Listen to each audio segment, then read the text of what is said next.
Now we gotta deal with that mouth. Or the entire head, for that matter.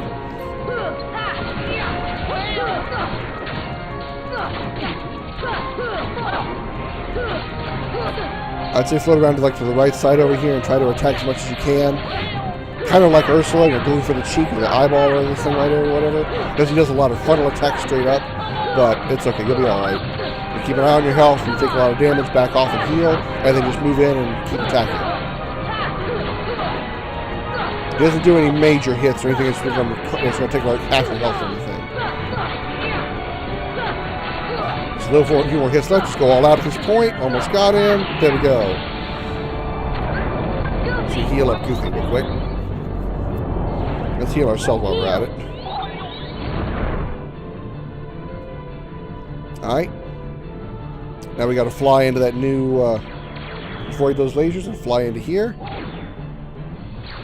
And now we're fighting a bunch of invisibles as we save Donald. Let's throw down Trinity since I got them both here. This will do a lot of damage. Oh, yeah, look at all those things explode and die. And left only one invisible left.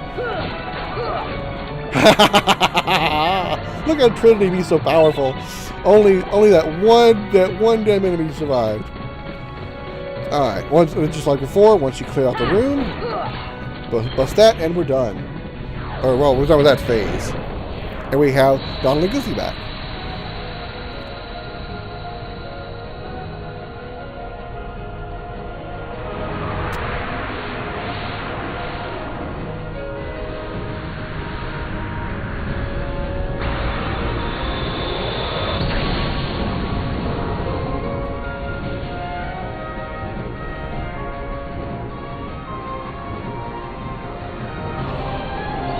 Okay, now we need to head into that area right there, where that face-looking thing is. It's sort of like a reactor, if you will. It kind of looks that way. We need to dodge these lasers that are firing at us, which is head into here, land, and go after this little core thing right here in the middle. Just go all out on it. Doesn't have that much of a health bar. Just aim for the face and go for it.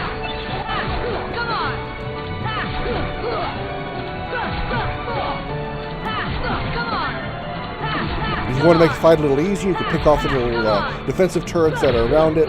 But once you defeat that, you're done with that part. That's the thing you need to focus on. And there we go. That phase is done.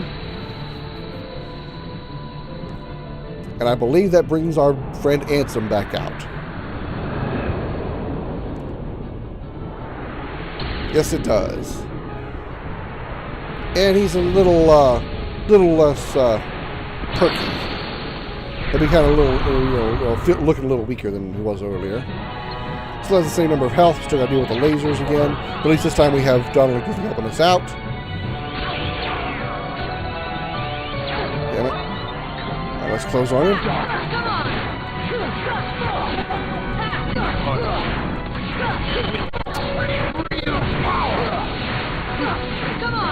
Let's go all out. It's going all out.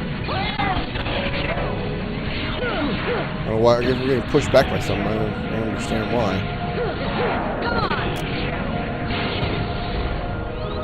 I don't know why we're getting pushed back, but alright.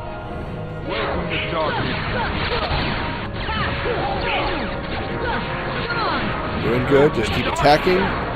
Especially if you keep your attacks up fast enough, you can deflect his. You can deflect Ansem's staff whenever he swings. Also, depending on the position you're in, you should be able to avoid his attack. If you stay to his sides instead of right in front of him, when he doesn't swing his attack, you should be able to dodge. Okay, I need to get out of here because of those lasers and use a heal item. Let's go ahead and use a Mega Elixir here. Ow. A little closer. All right, Mega Elixir. That should heal everybody back up. Didn't heal Goofy for some reason. That was weird. Alright, got him down to the last health bar. Go, Goofy. Damn, good attack there. And booyah! 26,000 experience, and with that, Ansem is no more.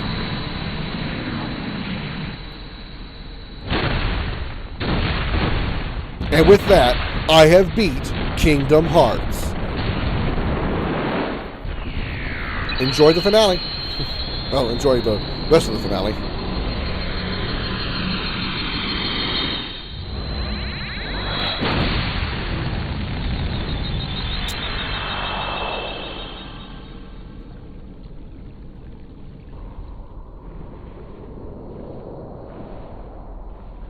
It is futile. The Keyblade alone cannot seal the door to darkness. Kingdom Hearts! Fill me with the power of darkness!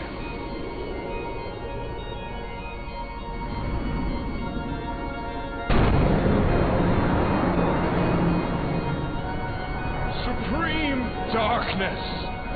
You're wrong. I know now, without a doubt. Kingdom Hearts is light.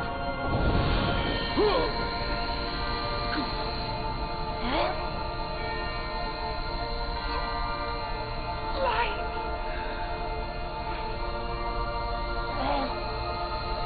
But why?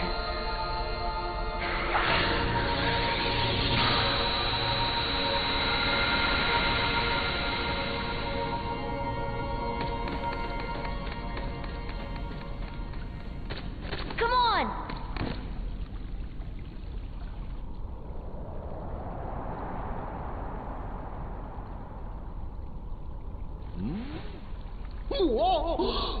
Stop staring and keep brushing. Huh? That's a lot of Heartless. I can't. Don't give up. Come on, Sora.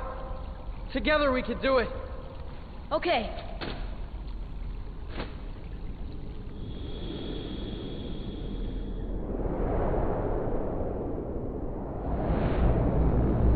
Oh, look, dark side. Oh shit, 2 dark sides. That could be a problem.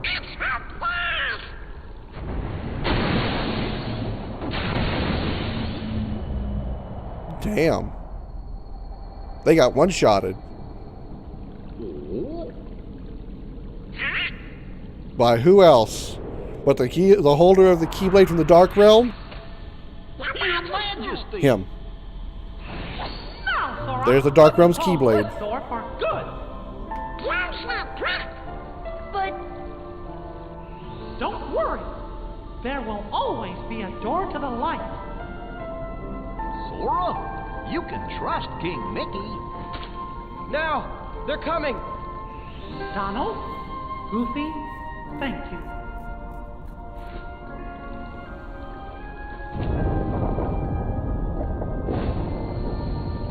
Take care of her.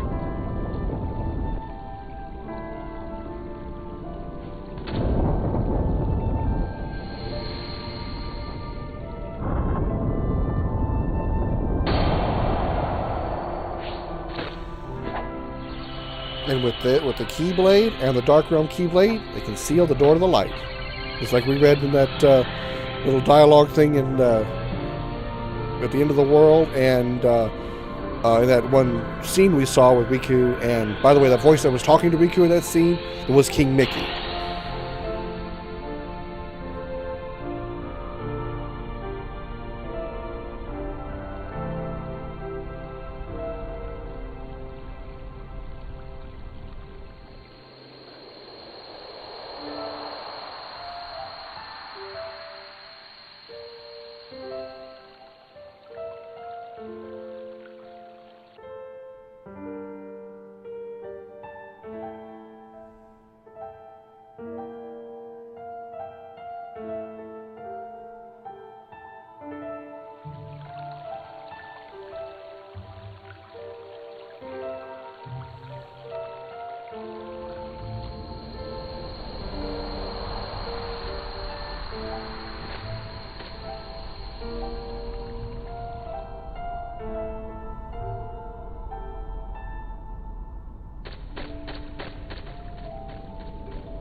you said before, I'm always with you too. I'll come back to you. I promise. I know you will.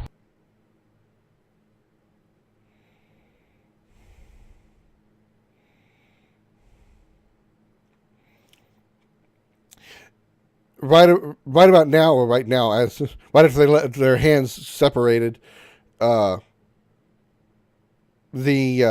ending version of the intro song called Simple and Clean is playing right now.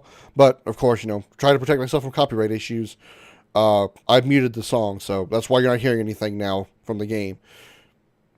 There's nothing going on with the song right now anyway. There's no sound effects or anything.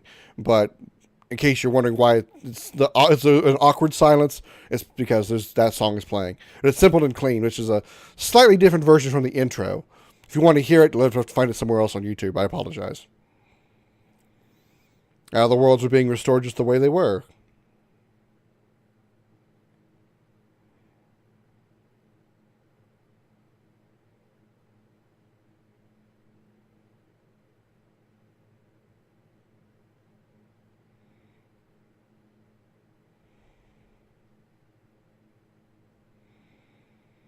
And now the worlds that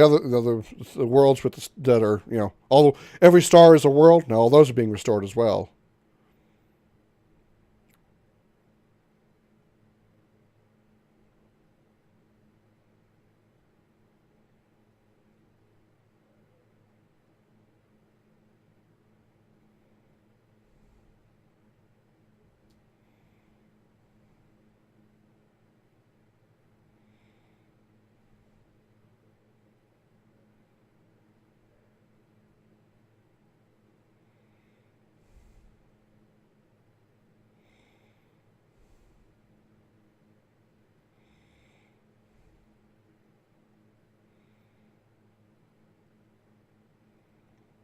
She's glad to see it, despite all the time she was gone, that everything, now that the world is back, everything's back to the way it was inside their little hidden cave, too.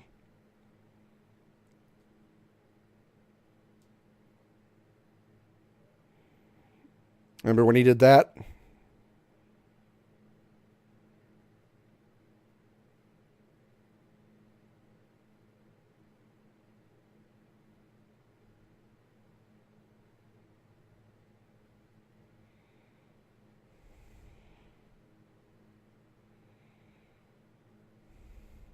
You see what she did? She put one up there too. Okay. Credits time. So, time for me to look back on the game. Clearly, this game began I don't want to say broke the mold, but kind of did break the mold for the traditional RPGs. It wasn't the first action RPG of any kind, by any stretch of the imagination. There were plenty of action RPGs before it. But this was one that definitely stood out of the genre. And it was the time, and is currently a very good game. Looking back on it compared to newer iterations of the game, you can see how it was actually kind of faulty and glitchy and buggy in many areas. Not really glitchy and buggy, that's not what I should say. But you can see the faults in the game, I should say. Especially when you compare it to newer games, when I'm talking about newer games of the series, newer Kingdom Hearts games. But I got to say that overall it really is a good game. The battle system was excellent. Items were easy to use. Like the only complaint I would have had about that part is I would like to have had a shortcut menu for items as well. But you only got a shortcut for magic. But, that's okay. They fixed that later. They fixed it to where, I believe it was in Kingdom Hearts 2, you can actually set your shortcut to be either magic or items. So if you want to put an item in one of your slots, you can do that instead of putting magic there or whatever. But that's another game. And I'm not even sure that's correct either. It could be misremembering. But to this game, everything is very well done. Battle system was great. The graphics, both at the time, were amazing when they first came out on the PS2.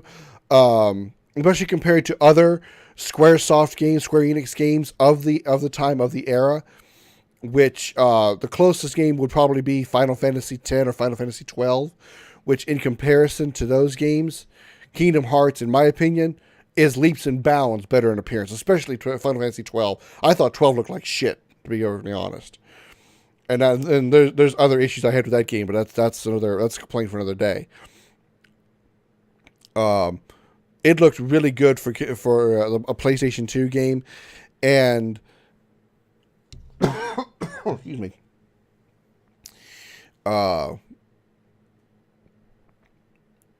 Audio was wonderful. I mean, I can't, hardly ever complain about audio in any game unless it's just, unless if it sounds bad, it's probably meant to sound bad on purpose, because it's really hard to do that.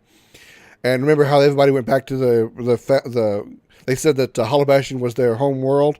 Well, look who's also there. Hi, Cloud. Which the story was very good. It was rather simplistic, really. It was just Sora really visiting all the worlds and kind of dealing with a little bit of the movie that the world is based on, a little bit of the movie's issues. Take Atlantica, for example, and the issue of Ariel dealing with her father. Take Agrabah, for instance, and with Jasmine, Aladdin, and Jafar, dealing with Jafar trying to take over the kingdom. They didn't really do too much of the original story in these each of the movies in these games. You didn't have a whole lot of the what am I trying to say? The original movie story wasn't really seen that much in the worlds when you went to visit them. It was more like they were just essentially cameo appearances, even though they were all the characters were there and all that stuff.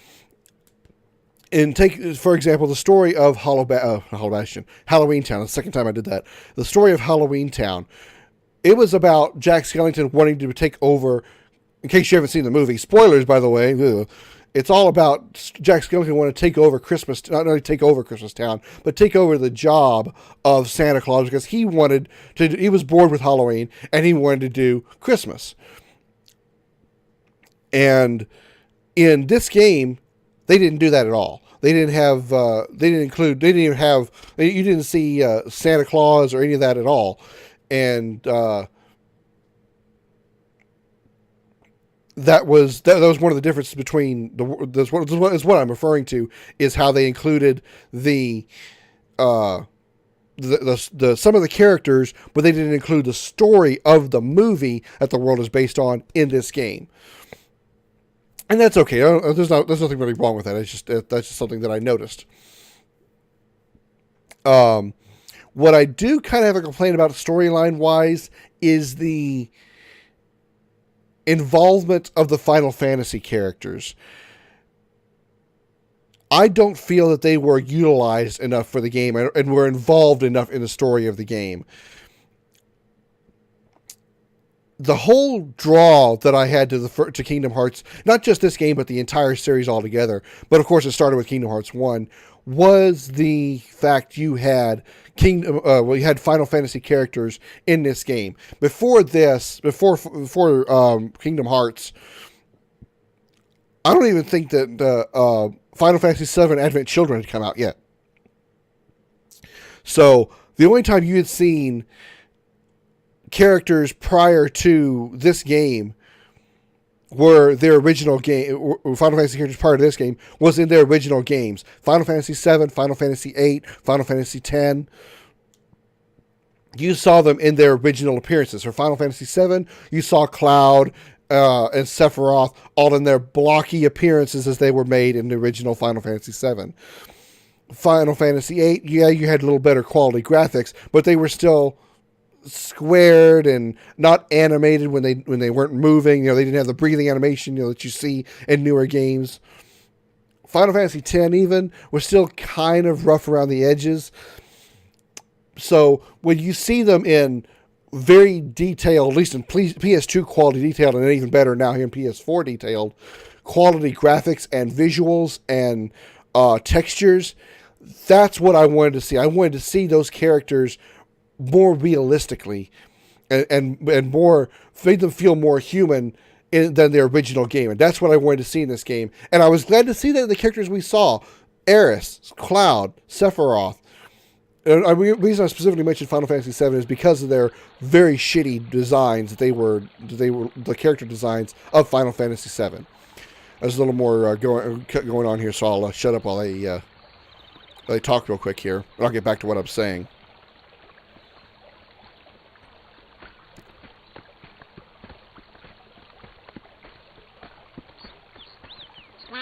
What do we do? We've got to find Riku and King Mickey. But, where do we start looking for that there door to the light?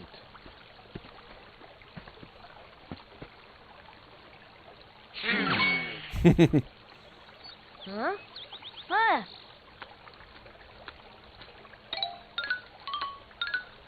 Pluto? Hey, Pluto! Where have you been? Huh? How? Gosh, that's the king's seal! Hey, have you seen King Mickey? Yep. Guys, let's go.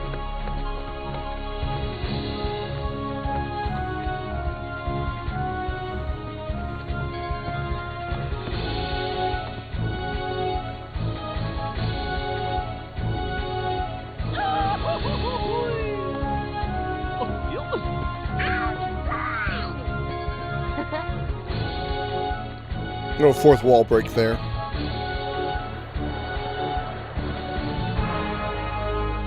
That's a long road.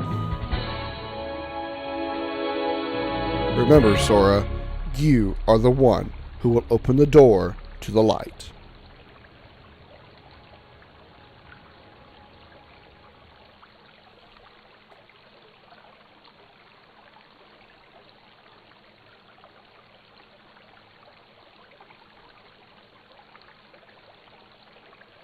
I don't know why we're hearing water flowing.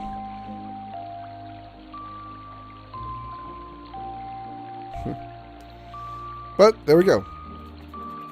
I should have the background noise. I hear some water, like water rushing, or like a waterfall or something. It's kind of weird. Okay, getting back to what I was saying. Seeing them in full quality, and the reason I was pointing out specifically Final Fantasy VII was because the original blocky graphics of the characters. The only time you saw better quality views of them, at least at that time, was in FMVs, and that's all. So seeing them in a game and interacting with the characters, the Final Fantasy characters, in full quality, they actually have a human body, hands, arms, legs, fingers.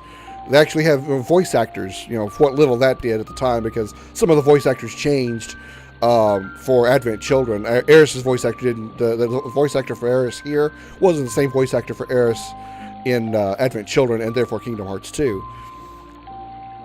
But adding voice actors to some of those characters as well, even Squall, who didn't have obviously voice acting in Final Fantasy VIII, seeing all of them in full quality really is what made me want to play this game. So I wanted to see those characters, and I was disappointed that they didn't have more of an involvement. They really just had nothing more than cameo appearances in this game. When I first played this game, I was actually expecting the first time that we see Sora talking to the brown-coated guy, which turned out to be Ansem, obviously. I was actually expecting that to be Sephiroth. I actually thought they were going to be doing that big of a combination of the worlds. That they were going to be that's how much of involvement I was hoping to see out of the Final Fantasy characters, was they were going to be a critical part of the story. I really thought it was going to be like Sephiroth was going to be the main villain of Kingdom Hearts. He was the one in that brown suit. Obviously, that's not the case. They created an entire new guy named Ansem for the story, and that's fine because that's the story of the game. But I was truly hoping for more involvement in the core story. Yes, the Final Fantasy characters you meet at the beginning of the game help you along and tell you about the story of the game. They tell you about their own world. They tell you about the Keyblade and how to use it to unlock the keyholes and use it to unlock regular treasure chests and, well, anything that's a lock for that matter can be unlocked by the Keyblade. And that's all well and good, but I was just really, really hoping for more involvement from the Final Fantasy characters. And again, it was like I said, the Final Fantasy characters are what brought me into the Kingdom Hearts series. Essentially, this is a Disney game. It's strictly a Disney game, but because it was developed and published by, or not developed, but published by Squaresoft, they got a chance to put in some of their characters, and that's fine. And that, I don't know how much other people agree with this, but that's what brought me to the game.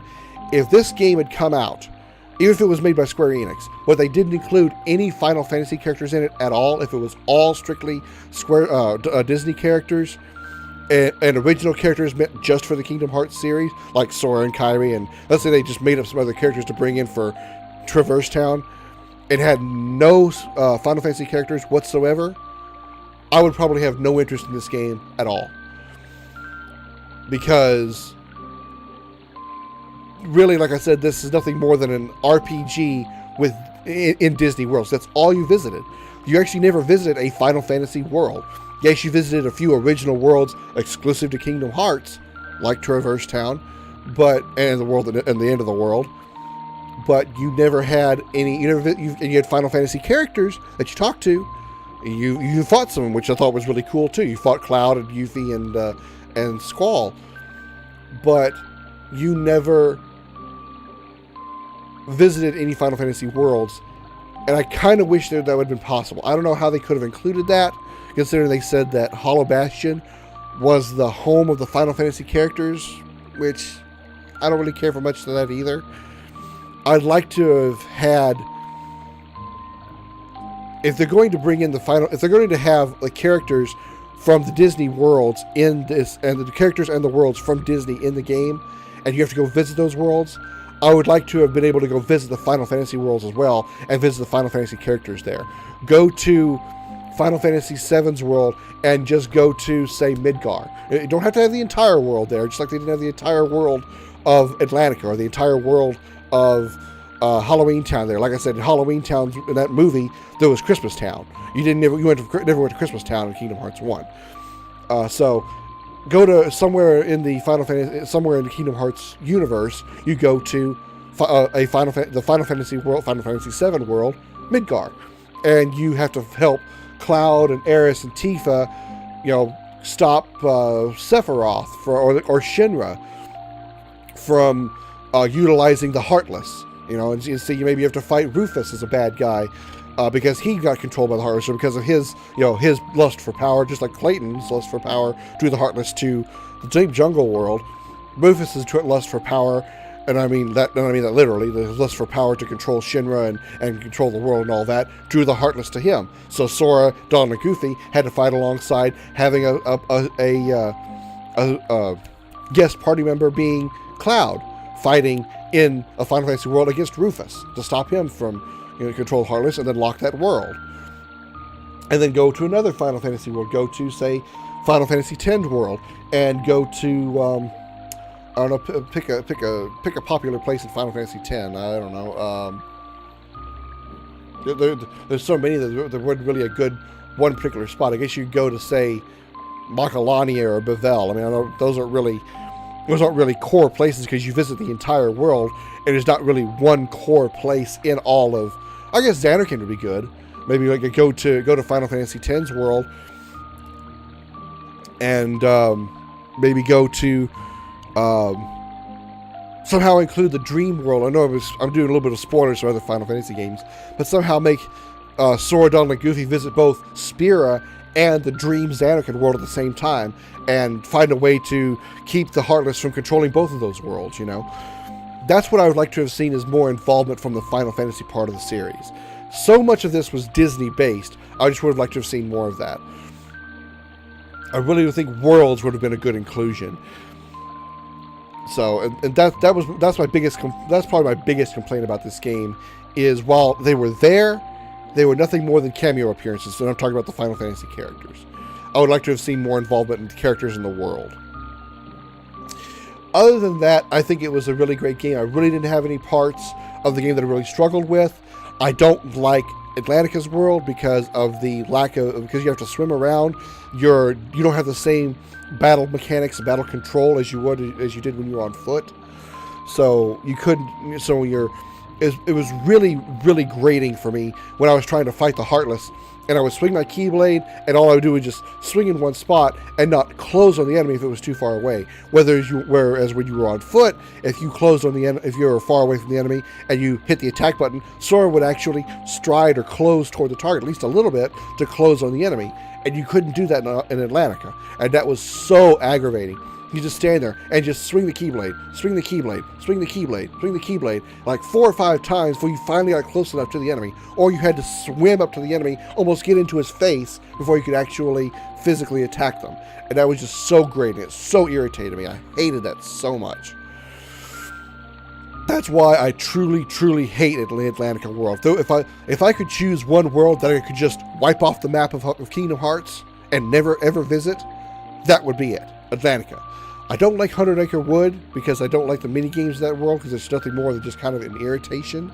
And I get the point of the world. It's really to kind of give a break from all the fighting that you do in all the other worlds because there's no Heartless in the 100 Acre Wood. It's just a little way to play some mini games and have fun. And I'm fine with that, and I'm okay with that. But Atlantica, fuck that world. Hate that place. That's why I didn't go bother spending a lot of time exploring it. I didn't go bother trying to find a bunch of chests, or in this case it was the seashells mostly that open. There's a secret somewhere in Atlantica.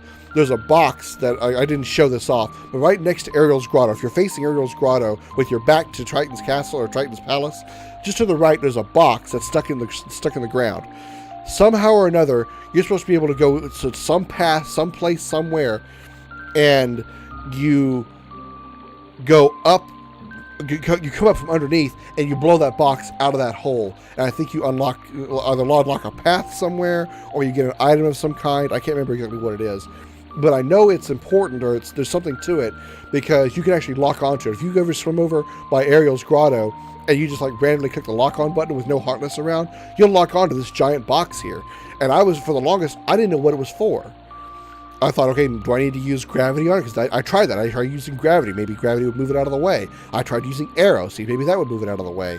But somehow or another, because I've only done it once, and I can't remember how the hell I did it, you go to somewhere else in the world, and you go through like some currents or something that end up blowing you up through the, up underneath that box, blowing the box out of the way, and then you expose something there. That's all I can explain to you. That's what I remember. How I did it, I don't remember. Where I go, I don't remember. I'm not even for sure I'm remembering correctly about it being a current. I just know that it's there and there's something to it. I didn't show it off because I don't know how to use it and I don't care. I hated that world too much to care. Also, the boss fight with Ursula in that world. A royal pain in the fucking ass. I couldn't figure it out. And I know I could probably look online to find out the exact strategies for doing it, but I just didn't care. I just wanted to get out of that world and be done with it, lock it, and not go back again. That's why I just went back one time just to do the thank God that I didn't have to do all the, there was like 20 trinities and 20 chests to open in that world. There was just that one trinity to go back to and then never go back again. So my two biggest complaints is I hate Atlantica. The combat system there. It should have been better. It could have been better in some way to be able to allow you to close on enemies when trying to attack if you're out of range with the Keyblade. And then the lack of Final Fantasy character involvement, Final Fantasy world involvement. I'd like to have seen more of that. Other than that, I think this was a great game. It really set the stage for future games, which most of them are incredibly great and a great way to improve on what was already a great game. And I can't wait to get to them. I can't wait to get to them again. Unfortunately, I've already played all. Well, the ones I was going to play for the channel, I had already played them all when my hard drive crashed. So, as I've already explained once before, so I'm not going to go over it again. But I will be doing those again. I have also already played in proper chronological order. What we'll be playing next, what will be appearing next on the channel after this, will be Kingdom Hearts Birth by Sleep: A Fragmentary Passage. It involves only Aqua It's a very short, very short game. I think it's depending on how long any game can be any amount of time depending on how long you take to explore and mess around. But I think it's about a 2 to 4 hour game. It's not very long at all, and just follows Aqua from the Birth by Sleep series, from the Birth by Sleep game. And it in the timeline of Fragmentary Passage is parallel to near the end of the game of Kingdom Hearts 1. So actually it ends at the exact same time Kingdom Hearts 1 does, because there's events there that happen that directly involve the events of Kingdom Hearts 1 here at the end. So you'll see that correlation when I get to it. But for now, that's all I have to say about Kingdom Hearts. I hope you guys enjoyed this series of Kingdom Hearts. I'm going to be playing a lot. I'm going to be playing the rest of the series, like I said, that I've got access to. I will tell you now, the game after Fragmentary Passage in chronological order would be Chain of Memories. In this case, Chain of Memories, the PlayStation 4 remaster of the PlayStation 2 remake of the Game Boy Advance game, if you can put all that together in your head. I did play it, but I could not finish it because the battle system was so bad. It is a card-based battle system that is just terrible. It is by far the worst Kingdom Hearts game of the series. It is the lowest of the lowest in the Kingdom Hearts game. It is on the bottom of the. If I could put it below the bottom of the list, I would. It is that bad of a game. And I did record some content for it, and I'm going to put together a short montage, a short 1-episode montage of the bullshit that I have to deal with in Chain of Memories. But that's going to be my Chain of Memories playthrough. Is going to be that one episode, because I am not going to try to finish that game. It is just too frustrating. So just give you guys advance notice. Chain of Memories is going to be one episode. So with that said, I'm done with Kingdom Hearts 1. I'm glad to have played it. I'm glad to enjoy it. Can't wait for Kingdom Hearts 3, which is coming out in about a month's time now, as of this episode, or as a recording of this episode. And I will be doing Kingdom Hearts 3 once it comes out, and once I finish the rest of the series before it. So that'll do it for Kingdom Hearts 1. Don't forget to like and subscribe. As always, thank you. I want to send a special appreciation to the men and women of the United States military, both at home and overseas, as well as police officers and firefighters around the country. Without you doing what you do, I would not be free to do this. So thank you very, very much.